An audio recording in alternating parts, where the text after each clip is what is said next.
time to introduce myself.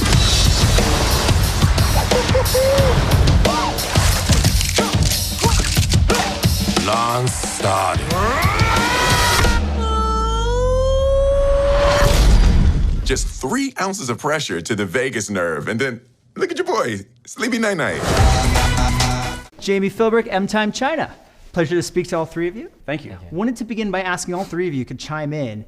When you first heard the concept or came up with the concept of a spy becoming a pigeon, was it just instant laughing? Was it just like, oh, that's a great idea. That's really gonna work. The first time I heard there's gonna be a spy movie about taking the world's greatest spy and transforming him into a pigeon, I thought it was absolutely ridiculous. It was very silly. But at the same time, I thought it was brilliant, right? When you see something like Ninja Turtles, it sounds silly, but then it's brilliant. And I think what was really important for us was having, as ridiculous as that is, you have a grounding in reality, right? And at the core of it is a message about teamwork and people working together in the world of espionage, which doesn't really exist because teamwork is what saves the world. And I love the idea where it sounds kind of crazy to turn a man into a pigeon, but it works on a bunch of levels. One, it's Walter's genius idea, which sounds silly, but it really is the best disguise for a spy. They're found everywhere around the world. They can fly really fast. They've got eyes inside their head so they can see 360 degrees. No one's sneaking up on you.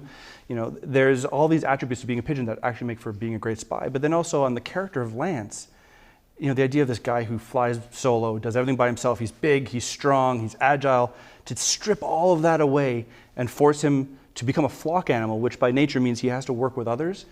The idea of it just works on so many levels. At first it just seems crazy, but then when you really strip it down, it really does work on so many levels. Did you laugh as soon as you heard the idea? Yeah, I laughed.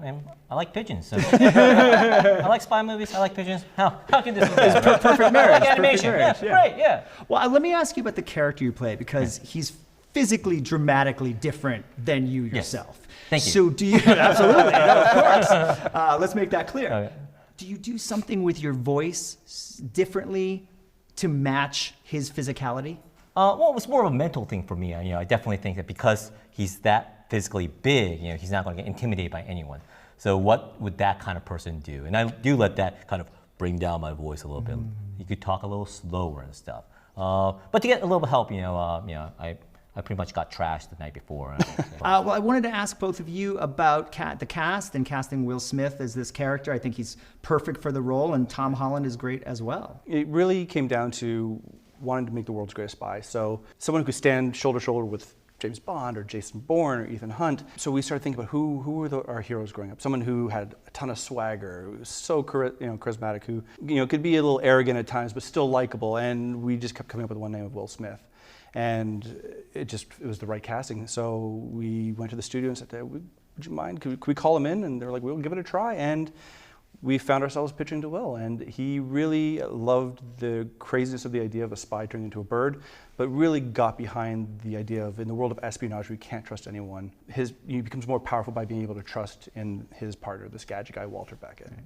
And casting Tom Holland. Tom Holland is adorable, and he is also one of the greatest action heroes right now, and that's such it's such an interesting thing. You usually don't get both, right? But with Tom, you get both, and we were extremely fortunate. Lance Sterling, a legendary spy who's always dressed to impress. Walter Beckett graduated MIT at 15 and works in the Tech Innovations Lab. There are so many gadgets I want to test in the field. For example, the inflatable hug.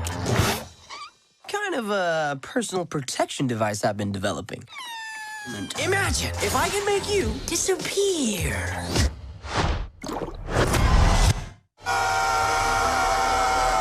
Hey, Lance, look at me. Look at you? I can see my butt and your face at the same time. That is so cool.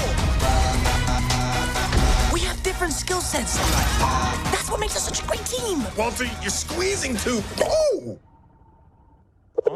What happens in the submarine stays in the submarine.